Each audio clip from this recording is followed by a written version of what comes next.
Tragico incidente stradale a Barbona, Bassa Padovana, dove un uomo ha perso la vita finendo con la sua auto nel fiume Adige dopo un volo di quasi 5 metri.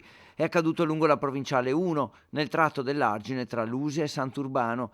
L'allarme è stato lanciato in tarda serata dal sistema automatico della vettura e raccolto dalla sala operativa dei Vigili del Fuoco. I pompieri arrivati da Este, con il supporto del nucleo sommozzatori di Venezia e l'autogru di Rovigo, hanno iniziato le ricerche dal punto GPS trasmesso dall'auto che corrispondeva al punto in cui il guardrail era sfondato. Il mezzo è stato trovato poco distante, completamente sott'acqua.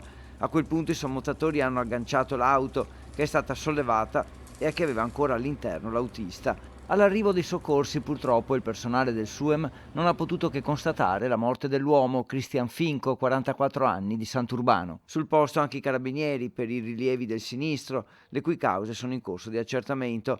Le operazioni di soccorso e recupero dei vigili del fuoco, rese molto difficili dal buio e dal freddo, sono terminate durante la notte.